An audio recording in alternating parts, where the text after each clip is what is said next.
Hello everyone, welcome back to career first eyes academy. मेरा नाम है जय शर्मा। आप सभी का बहुत ही ज़्यादा स्वागत है हमारी मेन स्ट्रैटेजी सीरीज़ में, जहां पे हम एक एक करके हर एक टॉपिक के स्ट्रैटेजी को हम डिकोड कर रहे हैं। जैसे कि इससे पहले वाली वीडियो में हमने समझा था कि GS1 का सिलेबस क्या है और उसमें क्या टाइप की थीम्स पूछ चुका है यूपीएससी 2013 से 24 के बीच में।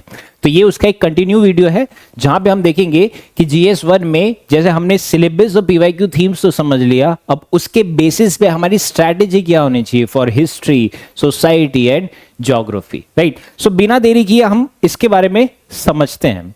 तो सबसे पहली चीज जो हमें समझनी है GS1 के रिगार्डिंग, जो हमें लगता है कि यूजुअली GS1 में फैक्ट्स ज्यादा पूछा जाता है, that is right, but GS1 में 4 पॉइंट है। ओके, हम वन बाय वन एक पॉइंट को समझते हैं।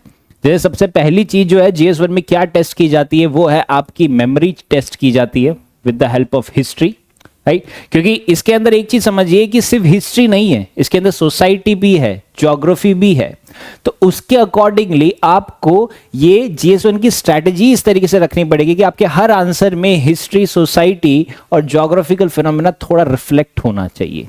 ओके, क्योंकि आपसे टेस्ट की जाती है आपकी मेमोरी, आपसे टेस्ट किया जाता है इसके अंदर आपका प्रेजेंटेशन, और आपसे टेस्ट की जाती है आपकी राइटिंग एबिलिटी।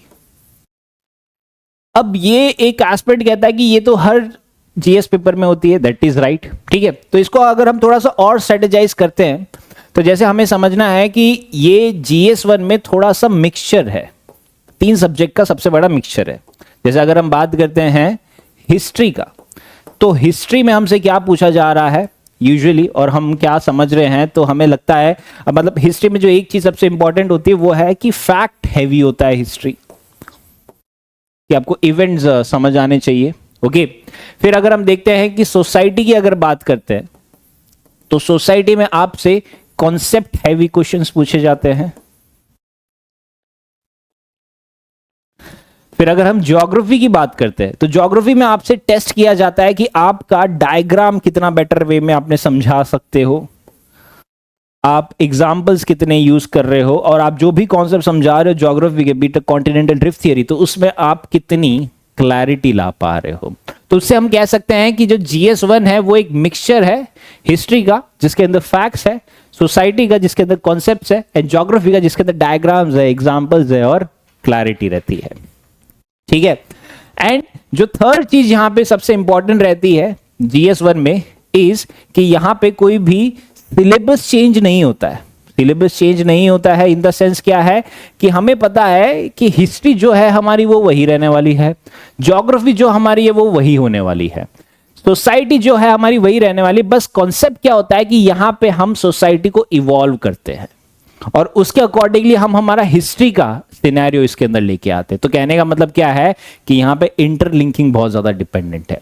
तो कुछ चीजें हैं जो GS1 को यूनिक बनाती है। यूनिक कैसे बनाती है? जैसे हमें पता है कि GS2 और GS3 में हमें स्टैटिस्टिक्स बहुत लिखने होते हैं, हमें डेटा बहुत ज्यादा लिखना होता है, हमें पॉलिसीज बहुत ज्यादा लिखना होता है। वेयरएज GS1 में आपसे क्या टेस्ट किया जाता है कि आप हिस्ट्री में, मतलब आपसे हिस्ट्री, सोसाइटी और ज्योग्राफी क्यों पूछा जा रहा है? Because they want you to understand India, कि आपको इंडिया को अंडरस्टैंड करना है एज अ सिविलाइजेशन, कि आप इंडिया को एज अ सिविलाइजेशन समझो, कि इंडिया की सिविलाइजेशन क्या है।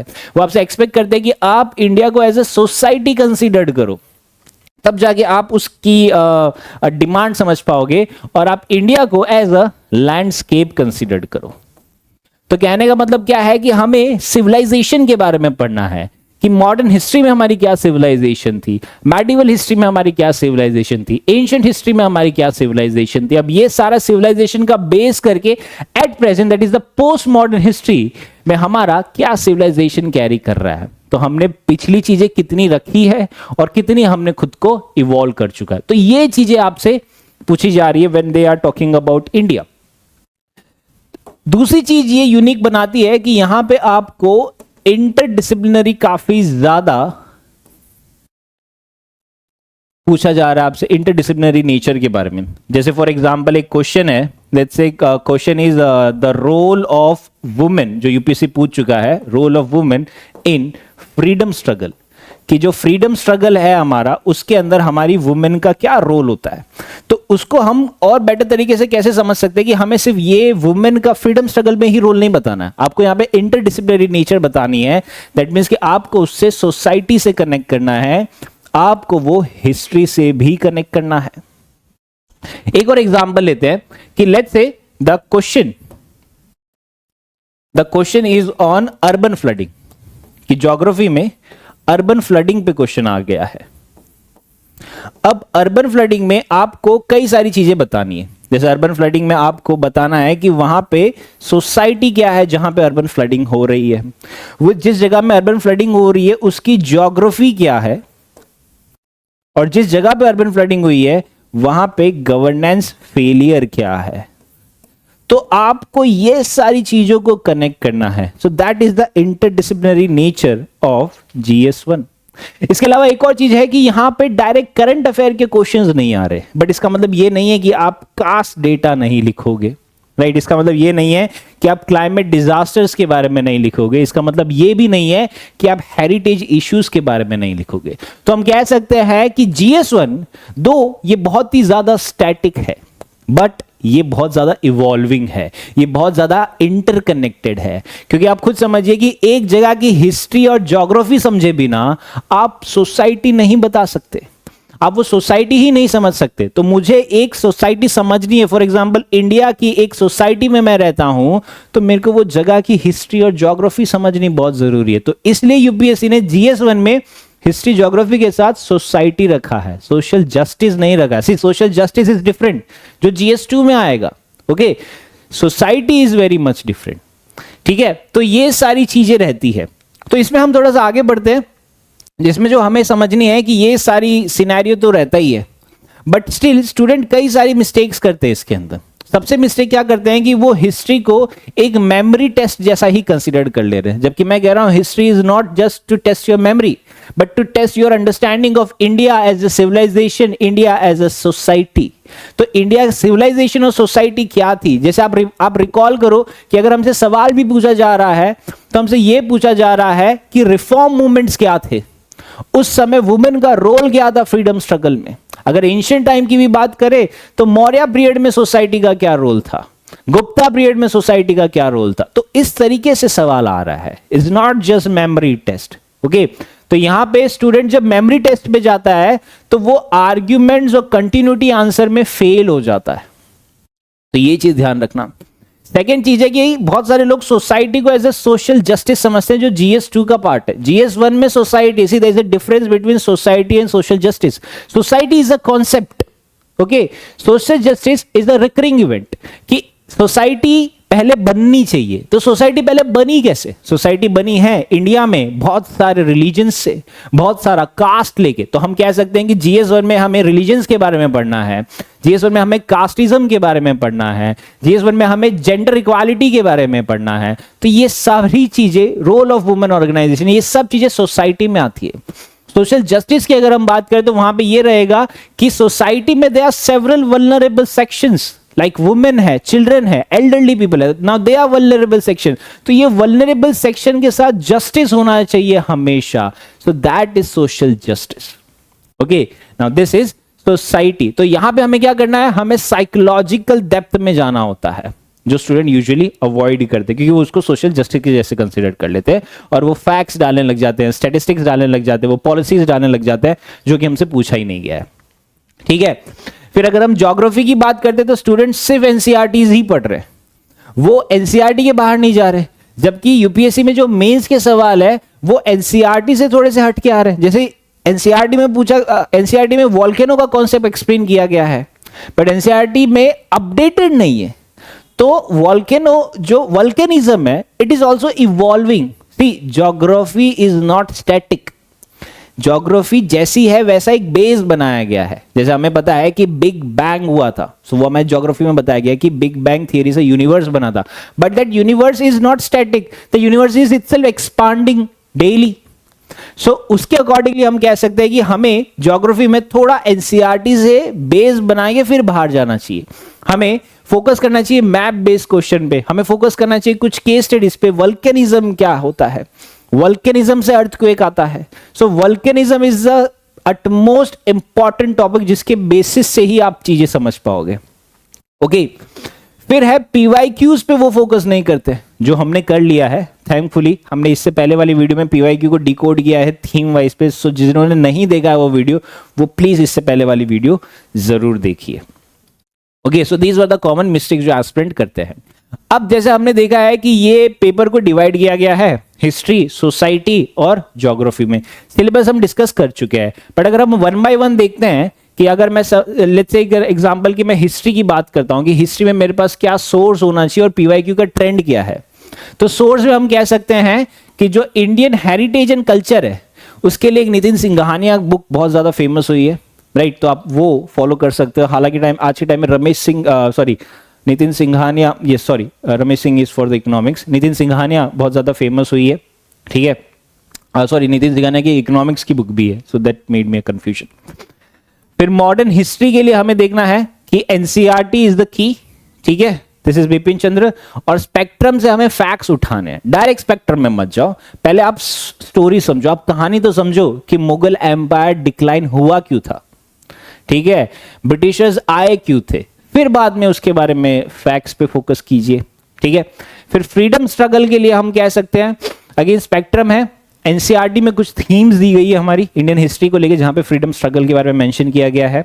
देन पोस्ट इंडिपेंडेंस की अगर बात करें तो उसके अंदर अगेन एनसीईआरटी रहेगी जिसके अंदर class 12 politics in India since independence, ये फोकस करना है। देन वर्ल्ड हिस्ट्री की अगर बात करते हैं तो नॉर्मन लॉ प्लस एनसीईआरटी है अर्जुन देव की वर्ल्ड हिस्ट्री, उसके अंदर कई सारे चैप्टर्स है for this thing world history के लिए। अब अगर हम पीवाईक्यू ट्रेंड समझते हैं इसके अंदर, तो अगर हम कल्चर की बात करें तो कल्चर में सवाल किस पे आ रहे हैं, कल्चर में सवाल आ रहे हैं डांस पे, म्यूजिक पे, पेंटिंग्स पे, लिटरेचर पे। तो यहाँ पे जो थीम बेस्ड क्वेश्चंस है वो किस में है, संगम, भक्ति और मिनिएचर आर्ट में।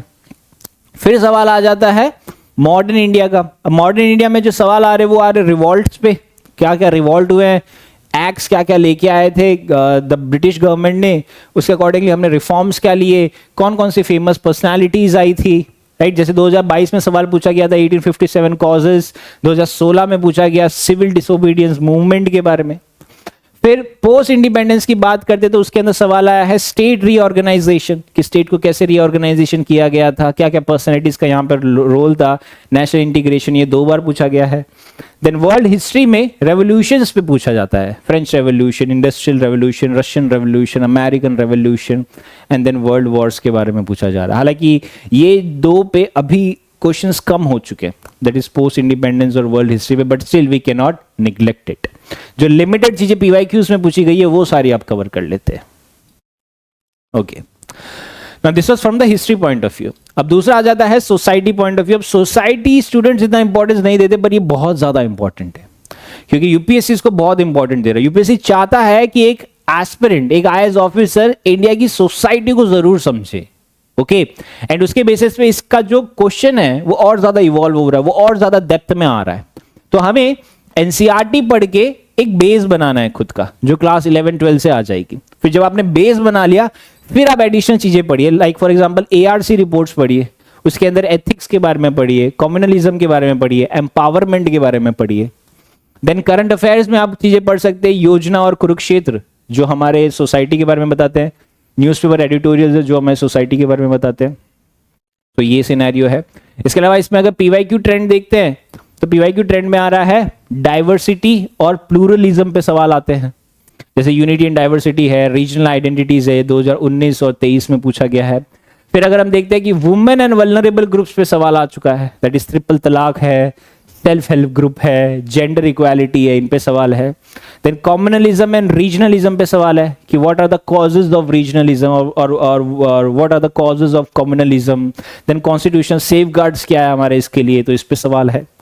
फिर अर्बनाइजेशन पे सवाल है कि अर्बनाइजेशन हो तो रहा है बट उसके अंदर कई सारे प्रॉब्लम्स है, प्रॉब्लम्स में प्लानिंग और चैलेंजेस भी कई सारे हो जाते हैं। एंड देन दी एम्पावरमेंट, जो सोशल जस्टिस है, रिजर्वेशन डिबेट्स है, सो दीज आर द, क्योंकि कास्ट आ जाता है तो रिजर्वेशन भी आ जाता है, तो उसके अकॉर्डिंगली सोसाइटी में भी बहुत ज्यादा इंपॉर्टेंट है। जैसे अभी बताया कि कास्ट सर्वे आ रहा है, ठीक है, कास्ट सर्वे बहुत ज्यादा न्यूज में रहा, सो देयर आर चांसेस कि यूपीएससी आने वाले मेंस में कास्ट सर्वे पे सवाल जरूर पूछेगा। ओके, फिर ज्योग्राफी की बात करते थे। ज्योग्राफी में अगेन एनसीईआरटी है क्लास 11 और 12 की, that is physical and human geography, बहुत ज्यादा इंपॉर्टेंट है फॉर कॉन्सेप्ट बिल्डिंग, कि यहां से आपका बेस एक कॉन्सेप्ट बनेगा। इसके अलावा आप जीसी लियोंग पढ़ सकते हो फॉर वर्ल्ड ज्योग्राफी के लिए, मैं प्रीफर करूंगा। वर्ल्ड ज्योग्राफी इसके अंदर काफी अच्छे से बताया गया है, world geography in the sense world climate, okay, कि कौन से रीजन में क्या टाइप का क्लाइमेट होता है, तो वो जीसी लियोंग में बताया गया है। And then there are certain current affairs जिसके अंदर साइक्लोन्स है, फ्लड्स है, डिजास्टर्स है, रिसोर्स मैपिंग है, ये सब आ जाता है। ओके, इसके अंदर पीवाईक्यू ट्रेंड देखा जाए तो जैसे हमने देखा ही था इससे पहले वाली वीडियो में कि जियोफिजिकल फिनोमेना पूछा जाता है, अर्थक्वेक है, वॉल्केनोज है, साइक्लोन्स है। देन फिजिकल ज्योग्राफी में देखा जाए तो रिवर्स, माउंटेन्स, वेदर सिस्टम्स, ये सब हमारे एनसीईआरटी का पार्ट है। Resources and industry, Deccan trap, wind energy, rubber के बारे में। डिजास्टर मैनेजमेंट का भी एंगल आता है कि हीट वेव पे आ रहा है, अर्बन फ्लडिंग पे आ रहा है, मॉनसून शिफ्ट पे आ रहा है। देन मैप बेस्ड अंडरस्टैंडिंग हो रही है कि लोकेशन लिंक क्वेश्चंस आपसे पूछे जाते हैं, ये प्रीलिम में बहुत ज्यादा पूछे जाता है, हालांकि अब तो वो भी यूपीएससी ने कम कर दिया, अब यूपीएससी मैपिंग बेस्ड सवाल कम पूछ रहा है प्रीलिम्स में, राइट। अब जो एक्सपेक्टेड थीम्स है, जो आने वाले सालों में जो एक्सपेक्टेड थीम्स है इंडियन हेरिटेज और कल्चर में, हम कह सकते हैं कि संगम लिटरेचर पे सवाल आएगा। संगम लिटरेचर पे सवाल आने के चांसेस है क्योंकि नई एनसीईआरटी आई है, राइट, और जो तमिलनाडु का पुश है वो भी संगम लिटरेचर पे, तमिलनाडु की खुद की एक एनसीईआरटी है, तो वो भी एक बहुत बड़ा पॉइंट है। इसके अलावा जब से हमारी ये नई गवर्नमेंट बनी है 2014 से, एनडीए गवर्नमेंट, हमारा आर्ट और आर्किटेक्चर पे बहुत ज्यादा सवाल आने लग गया, ठीक है, जो भी इंस्पायर्ड हुए थे भक्ति और सूफी मूवमेंट से, उस पे सवाल आने की बात है। फिर हमने देखा है कि हमारे जो मॉन्यूमेंट है वो भी बहुत ज्यादा न्यूज में आते हैं, तो मॉन्यूमेंट का प्रिजर्वेशन है, कम्युनिटी इन्वॉल्वमेंट। हाल ही में हमने देखा था एक फोटो वायरल हुई थी, एक फॉरेनर ने करी थी कि ताजमहल के पीछे बहुत सारा कचरा है, ठीक है, तो ये सारी चीजें आ जाती है कि वो मॉन्यूमेंट का प्रिजर्वेशन और कम्युनिटी इन्वॉल्वमेंट क्या है, तो ये एक बहुत ही एक्सपेक्टेड ट्रेंड है for our Indian heritage and culture के लिए। फिर अगर हम मॉडर्न हिस्ट्री में देखते हैं तो मॉडर्न हिस्ट्री में जो ट्रेंड चल रहा है दैट इज ट्राइबल अपराइजिंग, कि ट्राइबल अपराइजिंग क्या है और उनकी लेगेसी क्या है, अभी क्या अभी भी वो ट्राइबल अपराइजिंग का रोल है, ठीक है। फिर जो लेसर नोन रिफॉर्मर्स है जिनके बारे में हमने इतना नहीं पढ़ा, यूपीएससी वो जरूर पूछ रहा है। फॉर एग्जाम्पल नारायण गुरु, ठीक है, इसके अलावा अल्लूरी सीताराम राजू, ये भी बहुत ज्यादा न्यूज में आया था, जो हमारी एनसीईआरटी में इतना नहीं दिया हुआ, बट ये न्यूज में काफी ज्यादा आ गए हैं। इसके अलावा ब्रिटिश की जो इकोनॉमिक पॉलिसीज है और उससे जो फेमाइंस हुए थे और वो सारे सिनेरियोज जो है ब्रिटिश पॉलिसीज, उस पर भी सवाल आने का है, तो ये ट्रेंड चल रहा है। फिर अगर हम ज्योग्राफी में देखते हैं तो ज्योग्राफी में urban heat island, heat waves, ये एक नए डिजास्टर्स कंसीडर किए गए हैं। सरकार ने अभी ये बताया है कि डिजास्टर में हीट वेव्स भी डाला गया है, ओके, इससे पहले heat waves were not considered as disaster. फिर हिमालयन ग्लेशियर मेल्ट हो रहा है, उसका डाउनस्ट्रीम इंपैक्ट क्या है। अफ्रीका सेंट्रिक ज्योग्राफी थीम्स पूछी जाती है, फॉर एग्जांपल इंडियन ओशन है, शहल ड्रॉट है, एक्सेट्रा, तो इस पे सवाल आने के चांसेस बढ़ जाते हैं। फिर अगर सोसाइटी की बात करें तो सोसाइटी में कास्ट सेंसस, जैसे हमने कहा, बहुत ज्यादा न्यूज में है। सोशल जस्टिस की डिबेट है, डिजिटल डिवाइड है, वुमेन एम्पावरमेंट है, रीजनलिज्म है, कल्चरल आइडेंटिटी मूवमेंट्स पे, एक्सेट्रा। तो ये मेजर 3 थीम है जो आने वाले मेंस एग्जामिनेशन में पूछ सकते हैं, ठीक है। अब जो फाइनल टिप है, जो 90 डे स्ट्रेटेजी या इन जनरल जो एक्शन प्लान हम बताते हैं कि हमें क्या करना है, तो सबसे पहले हमने पीवाईक्यू पैटर्न को डिकोड करना है, जो हम कर चुके हैं इससे पहले वाली वीडियो में, ठीक है, हमने उसको ईयर वाइज और थीम वाइज पढ़ा है। फिर सेकेंड चीज है कि GS1 के सिलेबस को टॉपिक करना है, यानी कि आपको एक टॉपिक के सब टॉपिक बनाने हैं ताकि आप हर एक सिलेबस लाइन को ट्रैक कर सकते हैं। फिर आपको स्टैटिक और करंट अफेयर के लिंकेज को प्रायोरिटाइज करना है। फॉर एग्जांपल भक्ति मूवमेंट है, ज्ञान वापी है, इसके अलावा हीट वेव्स है, डेजर्टिफिकेशन है, इस तरीके से आपको लिंक करना है कि भक्ति मूवमेंट को आपने ज्ञान वापी के जैसे लिंक कर लिया, हीट वेव्स को आपने डेजर्टिफिकेशन से लिंक कर लिया। देन आपको प्रैक्टिस करने हैं 10 मार्क और 15 मार्क। 20 मार्क तो चलो इसके अंदर नहीं आते, बट 10 और 15 मार्क तो आपको अच्छे से प्रिपेयर करने ही है, जिसके अंदर थीम्स यूज करो, अर्बन फ्लड करो, ट्राइबल आइडेंटिटी करो, रिवर इंटरलिंकिंग करो, ये सबको आप ज़रूर प्रैक्टिस करिए। एंड वीकली आंसर लिखिए, मेंटर से इवैल्यूएशन करवा लिए, तो दैट इज़ द मेन की, राइट। सो आई होप आप लोग को काफ़ी ज़्यादा क्लैरिटी मिली होगी ये पर्टिकुलर वीडियो में। In the coming video will be covering more such kind of topics. Till then stay safe and study well. Thank you.